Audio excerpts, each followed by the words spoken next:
अब जो हम पढ़ रहे हैं NCERT chapter 2 understanding the self. ठीक है, इसका हम पार्ट सी पढ़ रहे हैं। पार्ट ए और पार्ट बी की वीडियो ऑलरेडी बन चुकी है।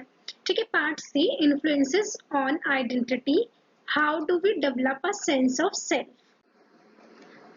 Self develops as a result of what you learn about yourself through the experiences. ठीक है, सेल्फ जो डेवलप होता है ना वो एक्सपीरियंस के थ्रू होता है और लोग जो आपको बताते हैं उसके थ्रू भी होता है। ठीक है, जैसे फीडबैक देते हैं लोग तो हम इम्प्रूव करते हैं, तो ये क्या है, सेल्फ इसी तरीके से डेवलप होता है। ठीक है, अब हर एक पर्सन जो है ना वो एक वेब ऑफ रिलेशनशिप में रहता है। जैसे वो एक कम्युनिटी में रह रहा है, एक फैमिली में रह रहा है। ठीक है, तो family, school, work place and community, ये क्या है, एक पर्सन के वेब ऑफ रिलेशनशिप जहां पर वो चीजें सीखता है। ठीक है, अब सेंस ऑफ सेल्फ जो होता है वो डेवलप होता है as a result of interaction with the people around you. ठीक है, जैसे बच्चा स्कूल जा रहा है या फैमिली में है, ठीक है, कम्युनिटी में जा रहा है, तो वहां पे भी लोगों के साथ उसका इंटरेक्शन होता है। ठीक है, जिसके थ्रू बच्चा सीखता है कुछ ना कुछ। ठीक है, वहीं पे उसकी एक आइडेंटिटी भी बनती है। ठीक है, तो जो मल्टीपल पीपल जो है ना वही क्या होता है, वही शेप करते हैं बच्चे के सेल्फ को। ठीक है, और कंस्ट्रक्शन ऑफ सेल्फ जो होता है कंटिन्यूअस प्रोसेस है, एक डायनामिक प्रोसेस यहाँ पे लिखा हुआ है। तो डायनामिक का मतलब है कंटिन्यूअस प्रोसेस है। ठीक है, हम ओल्ड एज तक कुछ ना कुछ सीखते रहते हैं। ठीक है, एक्सपीरियंस हमें चेंज करता है, तो वहीं से क्या होता है, हमारी सेंस ऑफ सेल्फ भी डेवलप होती है। अब एनसीईआरटी का एक वर्ड है यहाँ पर, द वर्ड कंस्ट्रक्शन, जिसका मतलब है कि self is not something that you are born with. मतलब सेल्फ के साथ हम लोग पैदा तो नहीं हुए। हमने पढ़ा अभी इससे पहले की वीडियो में कि बच्चे के अंदर भी सेल्फ बाद में डेवलप होता है। ठीक है, वो सेल्फ के साथ पैदा नहीं होता। ठीक है, तो हम भी इस तरीके से कि सेल्फ के साथ पैदा नहीं हुए, but you create and develop as you grow.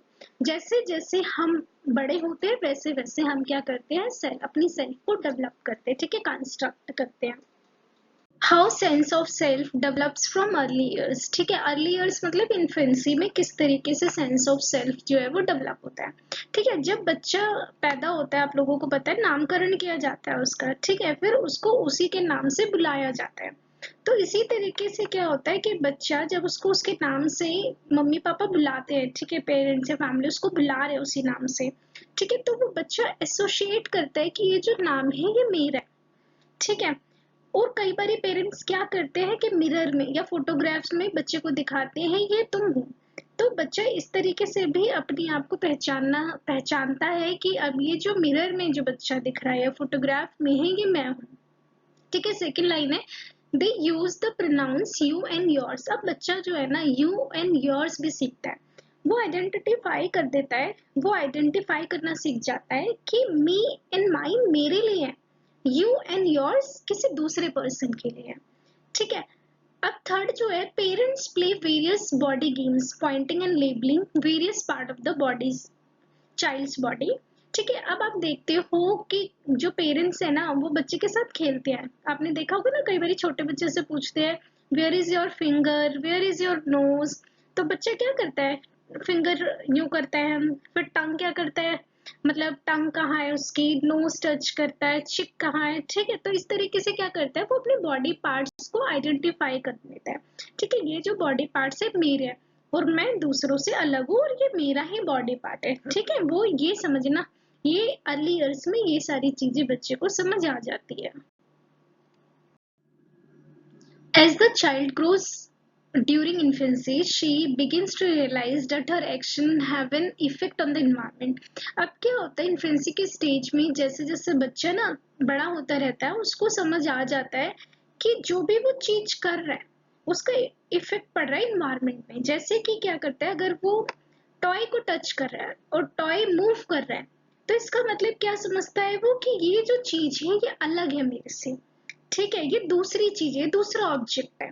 ठीक है, अब एक चीज जो इम्पोर्टेंट है, 18 मंथ्स जो है उसमें चाइल्ड जो है आइडेंटिफाई करना सीख जाता है। वो सीख जाता है कि जो मिरर में जो बच्चा दिखाई दे रहा है वो वही है, वो कोई दूसरा बच्चा नहीं है। ठीक है, और उसके जो चिप पर जो स्पॉट लगा है वो किसी दूसरे बच्चे का नहीं है, वो उसी का ही है। ठीक है, अब थर्ड लाइन में है कि जैसे बच्चा जो है वो बड़ा होता है, ठीक है, बातें करता है, तो पेरेंट्स भी कहीं ना कहीं एनकरेज करते हैं उसे उसको मतलब उसका सेल्फ रियलाइज करवाने के लिए कि जैसे कि अगर उसने कुछ गलत काम किया, ठीक है, उसने किसी दूसरे बच्चे को मार दिया, तो पूछते हैं ना पेरेंट्स, आपने क्यों मारा या आपने ये चीज क्यों गिरा दी। तो पेरेंट क्या एनकरेज कर रहे हैं कि बच्चा डिफाइन करे खुद को, ठीक है, वो स्टेटमेंट दे, सेल्फ स्टेटमेंट दे, वो अपने रीजंस दे। तो ये क्या है, उसके सेल्फ को ही प्रमोट कर रहे हैं पेरेंट्स, ठीक है। अब नेक्स्ट जो है, during the course of the day the child has several encounters with people. अब हर एक दिन में, ठीक है, बच्चा जो है ना बहुत कुछ सीख रहा है, ठीक है, अपनी इन्वायरमेंट में, अपनी सोसाइटी से। अब जैसे घर पे ही अगर अब बात करें कि कई बार क्या होता है, पेरेंट या आस पड़ोस के लोग उसे फीडबैक देते हैं उसके बिहेवियर को लेकर, ठीक है। अब जैसे, और ये डिपेंड करती है, कल्चर टू कल्चर डिफर होती है ये, ठीक है। जैसे कि एनसीईआरटी का एग्जाम्पल है कि 6 साल का बच्चा जो कि क्लीनिंग मतलब खाना खाने के बाद उसने क्लीन किया, ठीक है, तो फादर क्या कह रहे हैं कि गुड थिंग टू डू, ठीक है, that was a good thing to do, कि आपने अच्छा काम किया, ठीक है, you are a good boy, आप अच्छे हो। तो क्या हो रहा है कि मतलब ये उसको फीडबैक मिल रहा है कि वो अच्छा है, और इसी तरीके से वो अपने आप को समझ रहा है यहाँ पर कि ये क्या है, कि ये मेरे बारे में अच्छी बात है। अच्छा, ऐसा क्या रीजन है कि हम सभी जो है ना यूनिक है, ठीक है, हम सबकी एक यूनिक आइडेंटिटी है। तो यहाँ पे 3 पॉइंटर्स है, एनसीईआरटी ने ही कहा है कि each one of us except identical twins जो एक ही मम्मी के दो एक साथ जो बच्चे होते हैं, वो क्या होता है, आइडेंटिकल ट्विंस होते हैं, ठीक है, जो एक साथ पैदा होते हैं, ठीक है, उनको छोड़ के, क्योंकि उनका जो जीन है वो सेम। तो हम सबका एक यूनिक कॉम्बिनेशन ऑफ जीन्स होता है। जीन्स मतलब जो कि क्रोमोसोम्स होते हैं ना, क्रोमोसोम्स के अंदर जीन्स होते हैं, वो हर किसी के डिफरेंट होते हैं, ठीक है, सिर्फ आइडेंटिकल ट्विंस को छोड़ के, जिस वजह से क्या है, एक यूनिक आइडेंटिटी है हमारी। Each one of us has different experiences, ये तो सबको पता है कि हम सबके, मेरा मेरा अलग एक्सपीरियंस है, आपका अलग एक्सपीरियंस है, ठीक है। इसी तरीके से बच्चों के भी अलग अलग एक्सपीरियंस होते हैं, वो जहाँ रहते हैं, जिस फैमिली में है, जिस कल्चर को बिलोंग कर रहे हैं, उन सबका ही अलग एक्सपीरियंस है। even if we have similar experience we respond to these in different ways, ठीक है। अब जैसे एक ही मदर के अगर 2 बच्चे हैं तो वो दोनों सेम नहीं होंगे, ठीक है, उन दोनों का ही सेल्फ आइडेंटिटी डिफरेंट होगा, ठीक है, सेंस ऑफ सेल्फ जो है वो डिफरेंट होगा, ठीक है। एक बच्चा बहुत जल्दी गुस्सा हो जाता होगा, एक बच्चा बहुत धीरे होता होगा, या दोनों ही एक ही सिचुएशन को दोनों डिफरेंट तरीके से डील करते होंगे। तो ये क्या है कि हम सिमिलर एक्सपीरियंस होते हुए भी हम लोग डिफरेंट हैं। Influences on the formation of identity, identity formation के लिए कौन से फैक्टर्स है जो रिस्पॉन्सिबल है, ठीक है, इसको हम 4 पार्ट्स में क्लासिफाई करते हैं। जैसे फर्स्ट है बायोलॉजिकल एंड फिजिकल चेंजेस, जो भी हमारी बॉडी के अंदर चेंजेस हो रहे हैं, ठीक है, वो बायोलॉजिकल और फिजिकल चेंजेस है। Socio cultural context including family and pair relationship, socio cultural का ही मतलब है सोसाइटी, ठीक है, सोसाइटी में जितने लोग हैं, ठीक है, फैमिली है, नेबर्स है, इन सब का हमारी लाइफ में क्या असर पड़ता है, ठीक है, क्या चेंजेस आते हैं, वो एक फैक्टर है। फिर इमोशनल चेंजेस है एंड कॉग्निटिव चेंजेस है, इस सबको ही हम डिटेल में पढ़ेंगे next slide. Biological and physical changes, the time when sexual maturity is reached, ठीक है, ऐसा टाइम जब सेक्सुअल मेच्योरिटी रीच होती है ना, तो उसे प्यूबर्टी कहा जाता है, ठीक है। प्यूबर्टी क्या है, एडोलेसेंस वाली जो फेज है वही प्यूबर्टी है, ठीक है। अब यहाँ पे जो लिखा है रेड मार्क से कि मिनार्की जो है ना वो फर्स्ट मेंस्ट्रुअल साइकिल होता है, ठीक है, जब पहली बार मेंस्ट्रुएशन स्टार्ट होती है फीमेल में, तो उस टाइम को मिनार्की कहा जाता है, ठीक है। मिनार्की को ही कहा जाता है considered the point of sexual maturity for girls, ठीक है। गर्ल्स में जब मिनार्की स्टार्ट होता है तो वो सेक्सुअल मेच्योरिटी इंडिकेट करती है गर्ल्स के अंदर, ठीक है। इसी पीरियड को क्या कहा जाता है, this period during which physical and biological changes आकर, ठीक है। ये जो पीरियड है ना अडोलेसेंट का, मतलब जो एडोलेसेंट के अंदर, ठीक है, फिजिकल एंड बायोलॉजिकल चेंजेस आ रहे हैं, ठीक है, किस पीरियड में आ रहे हैं, एडोलेसेंस के पीरियड में आ रहे हैं, ठीक है, लीडिंग टू प्यूबर्टी, ठीक है। ये क्या है, क्या कॉज करती है, प्यूबर्टी है ये। फिजिकल एंड बायोलॉजिकल जो चेंजेस हो रहे हैं वो लीडिंग टू प्यूबर्टी है, और इस पीरियड को कहा जाता है प्यूबिसेंस, ठीक है, ऐसा पीरियड जिसमें फिजिकल और बायोलॉजिकल चेंजेस हो रहे हैं, ठीक है, उसे क्या कहा जाता है, प्यूबिसिस। अब ये जो मोस्ट जो गर्ल्स है ना उसमें रेंज करती है 11 ईयर्स टू 13 ईयर्स, ठीक है। ये गर्ल्स में पहले स्टार्ट हो जाती है, बॉयज में कुछ टाइम में बाद, जैसे कि बॉयज में लिखा गया 13 ईयर्स टू 15 ईयर्स, ठीक है। गर्ल्स में पहले स्टार्ट होती है, बॉयज में बाद में होती है। अब प्यूबर्टी के टाइम पर गर्ल्स के अंदर क्या क्या चेंजेस आते हैं, बॉयज के अंदर क्या क्या चेंजेस आते हैं, वो इस टेबल के थ्रू पढ़ेंगे, ठीक है। जैसे कि फर्स्ट है ना, इनिशियल एनलार्जमेंट ऑफ ब्रेस्ट, मतलब ब्रेस्ट का साइज जो है वो बढ़ता है गर्ल्स के अंदर। और बॉयज के अंदर क्या होता है, टेस्टिस जो होते हैं ना, जहाँ पे स्पर्म्स का फॉर्मेशन होता है, ठीक है, जो कि एक रिप्रोडक्टिव ऑर्गन है, उसकी ग्रोथ होती है। सेकेंड जो है straight pigmented pubic hair, same है बॉयज के अंदर भी straight pigmented pubic hair. Third है मिनार्की, अभी पढ़ा ना, मिनार्की क्या है, फर्स्ट मेंस्ट्रुअल मेंस्ट्रुएशन जब आती है गर्ल्स के अंदर। और यहाँ पर क्या है, फर्स्ट इजैकुएशन ऑफ सीमन। सीमन क्या है, एक मतलब फ्लूइड है जहाँ पर स्पर्म्स होते हैं, ठीक है। तो क्या स्टार्ट हो जाता है, फर्स्ट इजैकुएशन ऑफ सीमन होता है। अब यहाँ पे क्या है, फोर्थ जो है kinky pubic hair and growth of axillary hair, ठीक है। सेम बॉयज में भी यही होता है। और साथ में क्या होता है, बॉयज के अंदर development of beard and voice change होती है उनकी, ठीक है, दाढ़ी आने लग जाती है और उनकी आवाज बहुत अजीब सी भारी भारी सी हो जाती है, ठीक है। ये प्यूबर्टी में चेंजेस आते हैं। सोशियो कल्चरल कॉन्टेक्स्ट में पढ़ेंगे अब, ठीक है। अब इससे पहले हमने फिजिकल एंड बायोलॉजिकल चेंजेस पढ़े, ठीक है। अब सोशियो कल्चरल का किस तरीके से हमारी सेंस ऑफ सेल्फ पर इफेक्ट पड़ता है, ठीक है। अब हर एक सोसाइटी में डिफरेंट है, ठीक है। Different section of the society में respond different to the physical changes during adolescence, ठीक है। तो एडोलेसेंस में जो चेंजेस आते हैं और हर एक सोसाइटी उसको अलग तरीके से डील करती है। अब जैसे मिनार्की है, ठीक है, मिनार्की किसी जगह पे सेलिब्रेट होता है, लेकिन किसी जगह पे गर्ल्स पे रिस्ट्रिक्शन लग जाती है, ठीक है। इसी तरीके से क्या होता है, जो हमारी इंडियन सोसाइटी है, प्यूबर्टी के टाइम पे गर्ल्स पर रिस्ट्रिक्शन लगाई जाती है, जबकि बॉयज पे ऐसा कुछ नहीं है, बॉयज को फ्रीडम है, ठीक है। अब सेकंड जो है, इन मोस्ट वेस्टर्न कल्चर, ठीक है, जैसे लाइक यूएस एंड यूके में क्या होता है कि एडोलेसेंट को जो है वो इंडिपेंडेंट है, ठीक है। उन पे ना कोई फैमिली का प्रेशर है कुछ, ठीक है, कुछ नहीं है, ठीक है। जबकि वो लोग इंडिपेंडेंट रहते हैं, ठीक है। जबकि इंडिया में ऐसा नहीं है, इंडिया में हम लोग अपने पेरेंट्स के साथ ही रहते हैं, ठीक है। और पेरेंट्स ही हैं जो एडोलेसेंट को क्या करते हैं, कंट्रोल करते हैं, ठीक है। कहीं ना कहीं उनके साथ रहते हैं, उनको समझाते हैं, और हाँ, उनकी गलती पे उनको डांटते भी। अब जो है ना, इंडिया में ही इतनी डाइवर्सिटी है कि जो एडोलेसेंट का जो डेवलपमेंट होता है वो हर एक कल्चर में डिफरेंट तरीके से है, ठीक है। जैसे कि अगर रूरल की बात करूं या ट्राइबल एरियाज की बात करूं तो वो उधर भी अलग तरीके से है एज कम्पेयर टू सिटीज की अगर मैं बात करूं, ठीक है। अब यहाँ पे क्या है, जैसे कि specially in rural and tribal settings begin to contribute towards the family income, ठीक है। अब यहाँ पे जो एडोलेसेंट है वो फैमिली इनकम पे जोर देते हैं, ठीक है। वो कहीं ना कहीं कुछ ना कुछ छोटा छोटा व्यवसाय करने लग जाते हैं, जिससे कि घर में कुछ इनकम आती है, ठीक है। जिससे कि उनको क्या लगता है, उनके अंदर सेंस ऑफ मतलब sense begin to assume adult role, ठीक है। उनको ऐसा लगता है कि वो बड़े हो गए, ठीक है, घर में कुछ इनकम लेकर आ रहे हैं। अब सेकंड जो है cultural influences will vary from family to family and person to person, ठीक है। जो कल्चरल इन्फ्लुएंस है ना एडोलेसेंट का, वो वेरी करता है फैमिली टू फैमिली, कि किसी के मम्मी पापा बहुत स्ट्रिक्ट है, किसी के बहुत लीनियंट है, ठीक है। इस पे भी असर पड़ता है, ठीक है। कहीं उनको प्यार मिल रहा है, कहीं उनको डांट पड़ रही है बहुत ज्यादा। तो हर एक कल्चर, हर एक फैमिली, इन सबका ही इन्फ्लुएंस पड़ता है एडोलेसेंट की ग्रोथ पर, ठीक है। अब during adolescence identity formation is enhanced by family relationship, ठीक है।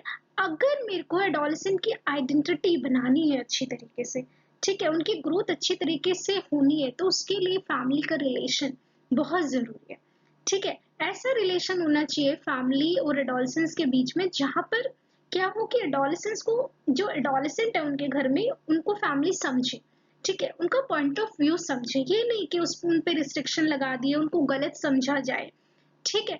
तो there is a secure relationship between family members which provides the adolescent with a secure base from which to explore her widening social world, जिससे कि क्या कर सके, वो अपनी सोशल जो लाइफ है, ठीक है, सोशल वर्ल्ड को ठीक से एक्सप्लोर कर सके। ठीक है, अब यहाँ पर ना सबसे इम्पोर्टेंट है, पूछा जाता है कि फर्म एंड अफेक्शनेट पेरेंटिंग क्या होती है। ठीक है, डिफरेंट टाइप ऑफ पेरेंटिंग होती है, जिसमें से एक यहाँ पे दे रखा है एनसीईआरटी ने, फर्म एंड अफेक्शनेट पेरेंटिंग। ठीक है, ये क्या होती है, एक हेल्दी डेवलपमेंट ऑफ आइडेंटिटी में, मतलब एक एडोलेसेंट की आइडेंटिटी को डेवलप करने के लिए बहुत जरूरी है। ठीक है, कि पेरेंटिंग के बच्चे किस तरह, मतलब पेरेंट्स जो है वो किस तरीके से एडोलेसेंट को डील करते हैं, अपने बच्चे को हैंडल करते हैं। ठीक है, अब यहाँ पे जो पेरेंट्स है ना, वो क्या करते हैं, पेरेंट्स जो होते हैं वो वार्म होते हैं, लविंग होते हैं और सपोर्टिव होते हैं। मतलब अपने बच्चे को प्यार भी करते हैं, सपोर्ट भी करते हैं, और बच्चे की जहाँ पर एक, मतलब उनको सक्सेस मिलती है, तो उसमें भी वो लोग क्या करते हैं, बहुत अच्छा, मतलब उनको सपोर्ट करते हैं, बहुत सेलिब्रेट करते हैं उसको। ठीक है, बच्चे को प्रेज करते हैं। ठीक है, हर एक एक्टिविटी में सपोर्ट करते हैं बच्चे को। तो यहाँ पे क्या होता है, बच्चे का जो डेवलपमेंट होगा वो बहुत पॉजिटिव होगा, बहुत अच्छा होगा। साथ साथ डिसिप्लिन भी रखते हैं। ठीक है, पेरेंट्स डिसिप्लिन भी रखते हैं अपने बच्चे के साथ, और उनकी डेवलपमेंट में पूरा, क्या कहते हैं, पूरा वो करते हैं, सपोर्ट करते हैं। ठीक है, such parenting foster independence and self reliance in. Adolescence जो है एक ऐसा पीरियड है, ठीक है, जहाँ पर जो ग्रोइंग इंडिविजुअल है, जो कि एडोलेसेंट है, ठीक है, उनको बहुत ज्यादा स्ट्रॉन्ग नीड है एक support in acceptance from the peers. ठीक है, अब इस एज में क्या होता है कि जो एडोलेसेंट है ना, उनका सबसे अच्छा जो रिलेशन होता है उनके दोस्तों के साथ होता है। ठीक है, ऐसा क्यों, क्योंकि पेरेंट उनको समझते नहीं है, और जो उन्हीं के एज के बच्चे हैं, ठीक है, जो उन्हीं के ही फ्रेंड्स हैं, वो उनके ज्यादा समझते हैं, क्योंकि चेंजेस दोनों के अंदर आ रहे हैं। ठीक है, उसके फ्रेंड्स के अंदर भी वही चेंजेस आ रहे हैं, वो भी उसी फेज से गुजर रहे हैं। ठीक है, तो जो सेम फेज पर होते हैं वही एक दूसरे की बात समझते हैं। तो इसीलिए यहाँ पर क्या होता है कि पेरेंट्स और चाइल्ड के बीच में कॉन्फ्लिक्ट हो जाता है। ठीक है, जिससे क्या होता है, डिसहार्मनी होती है in parent and child relationship. ठीक है, अब यहाँ पर क्या होता है, conforming to peer pressure can be both positive and negative. अब जो उसका दोस्त है, ठीक है, उससे जो प्रेशर आता है वो दोनों हो सकते हैं, पॉजिटिव पीयर प्रेशर भी हो सकता है, नेगेटिव पीयर प्रेशर भी हो सकता है। ठीक है, अब जो नेगेटिव पीयर प्रेशर होता है उसका जो इफेक्ट होता है बहुत बुरा होता है। ठीक है, जैसे हार्मफुल बिहेवियर्स वो अपनाने लग जाता है, जैसे smoking, consuming alcohol, drugs etcetera. ठीक है, अब पॉजिटिव भी है, नेगेटिव के साथ पॉजिटिव भी है। अगर एक अच्छा, मतलब उसका दोस्त है जो उसको पढ़ाई में सपोर्ट करता है, तो वो क्या है, एक पॉजिटिव है। ठीक है, अब यहाँ पर क्या होता है कि often peers and parents of complementary functions. ठीक है, अब दोनों का ही उसकी लाइफ में क्या होता है, इम्पैक्ट पड़ता है, पेरेंट्स का भी, पेयर्स का भी। ठीक है, अगर पेरेंट्स उसको नहीं समझ रहे तो वो पेयर्स के पास जाएगा, अब वो वहां पे नेगेटिव भी हो सकते हैं, पॉजिटिव भी हो सकते हैं। ठीक है, अब यहाँ पर क्या है, देखा गया है कि जो फैमिली एटमोसफियर है वो प्रमोट करते हैं दोनों, इंडिविजुअलिटी एंड कनेक्टेडनेस। अब इसका हम पढ़ेंगे डेफिनेशन क्या होता है, लेकिन हाँ, ये इंडिविजुअलिटी जो होती है और कनेक्टेडनेस जो होता है वो बहुत इंपॉर्टेंट है। ठीक है, बच्चे के डेवलपमेंट के लिए बहुत जरूरी है।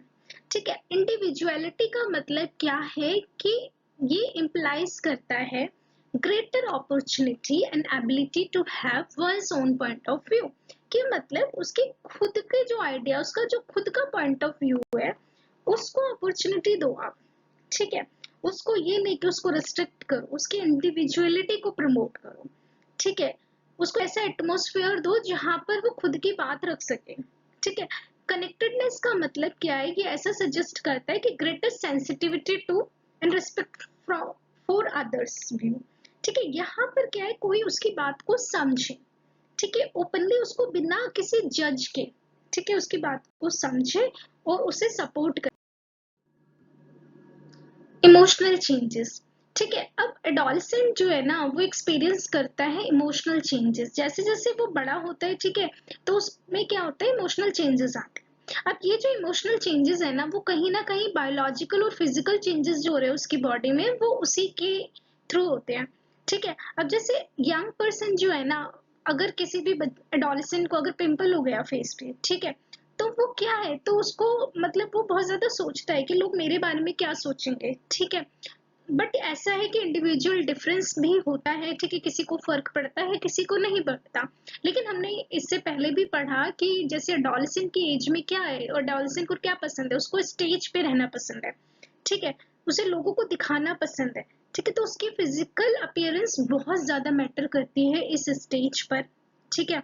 जो भी उसकी बॉडी में चेंजेस आ रहे हैं उसका बहुत ज्यादा असर उसकी इमोशनल हेल्थ पर होता है, ठीक है। अ सेंस ऑफ प्राइड और comfort with the way one is developing physically will contribute positively to the adolescent sense of self, ठीक है। जैसे भी वो ग्रो कर रहा है, डेवलप हो रहा है, ठीक है, जैसा भी वो फील कर रहा है, और वो फील कैसे करेगा, अगर उसकी ग्रोथ अच्छी है, ठीक है, फिजिकली वो बहुत अच्छा ग्रो हो रहा है, तो वो उसके कहीं ना कहीं पॉजिटिव एटीट्यूड में पता चलेगा, उसका सेंस ऑफ सेल्फ जो है वो पॉजिटिव होगा। लेकिन इन केस अगर वो डिससेटिस्फाइड है अपनी अपीयरेंस से, तो यहाँ पर क्या होता है, ना उसका वर्क ठीक होगा, ना उसकी पर्सनालिटी ठीक होगी, और कहीं ना कहीं उसका सेल्फ इमेज और सेल्फ एस्टीम जो है वो भी डाउन हो जाता है, और उसके स्कूल जो परफॉर्मेंस है, ठीक है।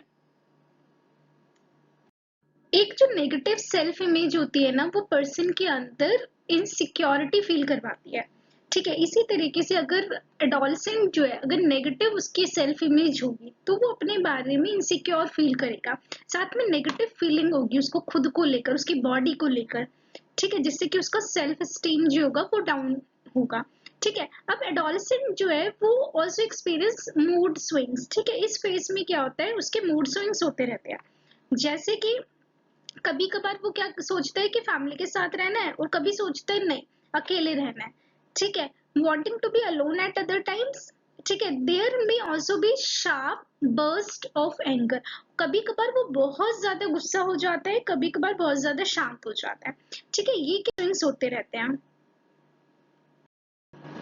कॉग्निटिव चेंजेस, ठीक है, कॉग्निटिव का मतलब क्या है, थिंकिंग, ठीक है, थिंकिंग। अब ये जो थिंकिंग है ना, ठीक है, ये क्या है कि कहीं ना कहीं उसके ब्रेन के डेवलपमेंट से जुड़ा हुआ है।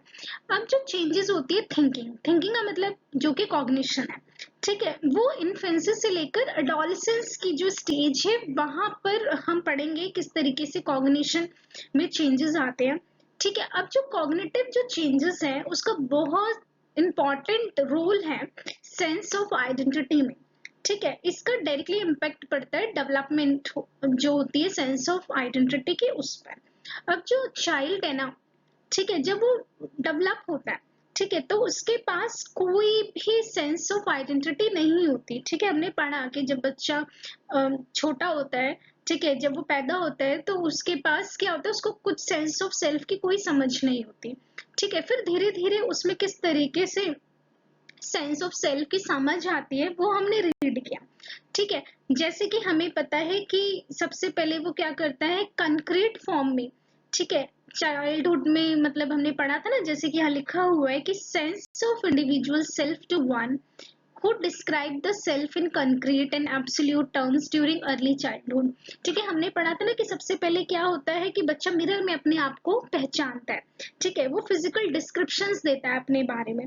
फिर उसके बाद में क्या आता है, वो कंक्रीट एक्सप्लेनेशंस देता है कि टच करके जो वो देख रहा है, ठीक है, जो वो देख रहा है वही उसका वो सेल्फ है, ठीक है। उसके बाद हमने देखा कि किस तरीके से मतलब कंपेयर करना सीख जाता है बच्चा अपने आप को दूसरों से, ठीक है, कि मैं उससे लंबा हूँ, ठीक है। अब इसी में क्या होता है, by the time child is 11, ये इंपॉर्टेंट है कि जब बच्चा 11 साल का होता है, ठीक है, self description are fairly realistic, उसकी क्या हो जाती है, रियलिस्टिक हो जाती है, आइडियल से हटकर रियलिस्टिक हो जाती है, उसको डिफरेंशिएट करना आ जाता है कि क्या